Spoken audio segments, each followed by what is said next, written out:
ನನ್ನೆಲ್ಲ ವಿದ್ಯಾರ್ಥಿಗಳಿಗೆ ಬೆಳಗಿನ ನಮಸ್ಕಾರಗಳು. ಇದು ಇಂಡಿಯನ್ ಕಾಂಪಿಟೇಟಿವ್ ಟ್ರೈನಿಂಗ್ ಸೆಂಟರ್ದ ಕೊಡುಗೆ. ಮೊದಲು ಏನು ಮಾಡ್ತಿದ್ವಿ ಅಂದರೆ ಸಣ್ಣ ವಿಡಿಯೋಗಳು ಮಾಡ್ತಿದ್ವಿ, ಸ್ಟೇಟಸ್ಗಳು ಹಾಕ್ತಿದ್ವಿ. ಹೌದಲ್ಲ, ಏನಪ್ಪ ಮಾಂತೇಶ್ ಸರ್ ಏನು ಸ್ಟೇಟಸ್ಗಳು ಹಾಕ್ತಾನೋ, ಏನು ಎಡಿಟ್ ಮಾಡ್ತಾನೋ, ಏನು ಬಿಡ್ತಾನೋ, ಅವನ್ನೆಲ್ಲ ಎದಕ್ಕೆ ಮಾಡ್ತಿದ್ವಿ ನಾವು ಅಂತಂದರೆ ಪ್ರತಿಯೊಂದು ಕಲಿಬೇಕು, ನಮ್ಗೆ ಅದ್ರೊಳಗೆ ಸಕ್ಸಸ್ ಆಗಬೇಕು, ನಮ್ಗೆ ಅದ್ರೊಳಗೆ ಕೈ ಕೂತ್ಕೋಬೇಕು. ಆ ಕೆಲಸ ನಮ್ಗೆ ಪರ್ಫೆಕ್ಟ್ ಆಗಬೇಕಂದ್ರೆ ನಾವು ಡೈಲಿ ಅದನ್ನು ಮಾಡಬೇಕು, ಡಿಲೀಟ್ ಹೊಡಿಬೇಕು. ಅದಕ್ಕೋಸ್ಕರ ಏನಪ್ಪ ಅಂತಂದ್ರೆ ಆ ಸ್ಟೇಟಸ್ಗಳನ್ನು ಡೈಲಿ ಎಡಿಟ್ ಮಾಡಿ ಹಾಕ್ತಿದ್ವಿ.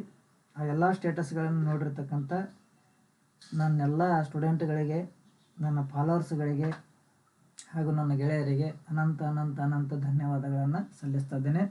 ಹೊಸ ವರ್ಷ ಬರ್ತಾ ಇದೆ, ಹರ್ಷ ನಿಮಗೆ ತರ್ತಾ ಇದೆ ಅಂತ ಹೇಳ್ತಾ, ಹಳೆಯದೆಲ್ಲ ನಿಮ್ಮ ಕಷ್ಟ ನೋವು ನಲಿವುಗಳೆಲ್ಲ ಹೋಗಲಿ. ಹೊಸ ವರ್ಷಕ್ಕೆ ಹೊಸದ ಯೋಜನೆಗಳು ಹಾಕೋರಿ.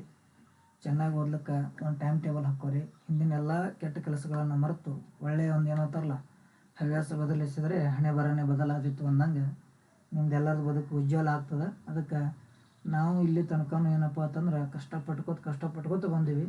ಬಟ್ ಒಂದು ಸ್ವಲ್ಪ ಸಕ್ಸಸ್ ಅಂತ ಕೊಡ್ತಾ ಅಂತ ಅನ್ನಂಗಿಲ್ಲ, ಸ್ವಲ್ಪ ಮಟ್ಟಿಗೆ ಬರ್ತಾಯಿದ್ವಿ. ದಿನಾಲೂ ಏನಪ್ಪ ಅಂತಂದ್ರೆ ನಿಮಗೆ ಫ್ರೀ ಕ್ಲಾಸ್ಗಳನ್ನು ಮಾಡಿ ಹಾಕಬೇಕು ಯೂಟ್ಯೂಬ್ದೊಳಗಡೆ ಅಂತ ಒಂದು ವಿಚಾರ ಮಾಡೀವಿ. ಅದಕ್ಕೆ ಬರುವ ಜನವರಿ 1ರಿಂದ ತಮಗೆಲ್ಲರಿಗೂ ಕೂಡ ನಾನು ಯೂಟ್ಯೂಬ್ನಲ್ಲಿ ಸಿಗ್ತಾ ಇದ್ದೀನಿ. Thank you one and all.